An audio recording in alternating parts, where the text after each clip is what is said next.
Bienvenue à tous sur mon podcast du jour. Aujourd'hui, c'est l'exploration des lives sur TikTok. Nous allons donc immerger dans cet univers fascinant des lives sur TikTok. Imaginez que vous êtes en train de scroller sans fin à travers les flux à la recherche de cette perle rare qui captera votre attention. TikTok, cette plateforme qui a révolutionné notre manière de consommer du contenu, offre une multitude de lives. Chacun unique en son genre, mais que se passe-t-il réellement derrière ces écrans? Pour certains, c'est une quête de sens, un moyen de découvrir des discussions captivantes. Pour la route, pourtant, la route est semée d'embûches. La modération, ou parfois son absence, peut transformer une expérience enrichissante en un moment de confusion, voire de frustration. Et maintenant, je poursuis mon exploration des lives sur TikTok en abordant un aspect plutôt crucial, la modération. Alors que vous scrollez à la recherche de contenu captivant, il arrive que l'expérience soit perturbée par des commentaires inappropriés ou des comportements indésirables. C'est un défi constant pour les créateurs et les spectateurs. La modération sur TikTok est essentielle pour maintenir un environnement sûr et agréable. Les modérateurs, qu'ils soient humains ou assistés par des technologies automatisées, ont pour mission de surveiller les discussions, de supprimer les contenus inappropriés, de garantir le respect des règles. Cependant, avec l'ampleur de la plateforme, cette tâche est loin d'être simple. TikTok a mis en place des outils divers pour renforcer la modération, mais des défis persistent. Les algorithmes, bien qu'efficaces, ne sont pas infaillibles. Les nouvelles réglementations européennes imposent davantage de transparence et de sécurité.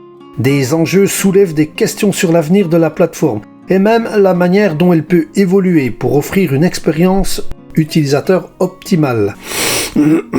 Je vais essayer de vous donner quelques conseils pour une modération efficace.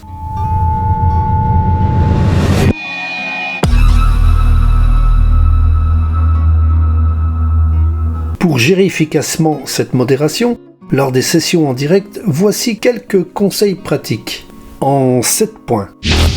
Petit 1. Établir des règles claires avant de commencer. Petit 2. Utiliser des modérateurs de confiance. Petit 3. Surveiller les commentaires en temps réel. Petit 4. Intervenir rapidement en cas de problème. Petit 5. Encourager les comportements positifs. Petit 6. Analyser les retours après la session. Et pour terminer, le point numéro 7.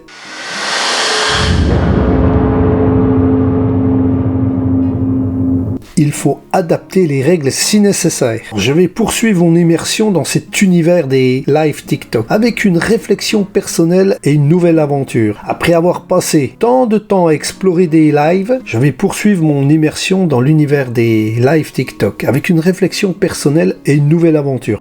Après avoir passé tant de temps à explorer les lives des autres, une idée germe. Pourquoi ne pas créer mes propres lives? L'idée de partager des sujets soigneusement préparés et de captiver un public me semble à la fois excitante et stimulante. Cependant, cette initiative s'accompagne de son lot de questions.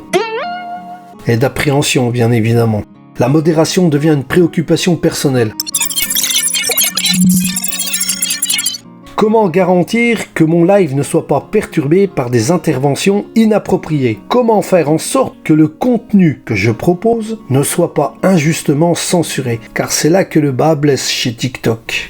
Il y a beaucoup de choses qui sont censurées alors qu'ils ne le devraient pas. Pourquoi? Parce que, en fait, tout simplement, c'est les algorithmes TikTok, c'est pas des cerveaux. Bien que des fois je me pose des questions, mais ça c'est mon avis personnel, mais je pense qu'il y en a beaucoup qui me rejoignent à ce niveau. Pourtant, l'envie de partager et de créer un espace d'échange est plus forte que ces inquiétudes. En choisissant des sujets qui suscitent l'intérêt et en établissant des règles claires pour mes sessions. Voilà, j'espère offrir une expérience enrichissante à mes futurs spectateurs avec un peu de préparation et de persévérance. Cependant, je ne vais pas relever ce défi sur TikTok car, comme beaucoup, j'en ai marre de recevoir des menaces sur des sujets qui sont censurés. Donc, je vais voir ailleurs. Merci de m'avoir écouté et à très bientôt sur d'autres plateformes pour explorer d'autres sujets intéressants. Sans la censure, évidemment. Enfin, je parle de la censure idiote, car la censure, il y en faudra tout le temps.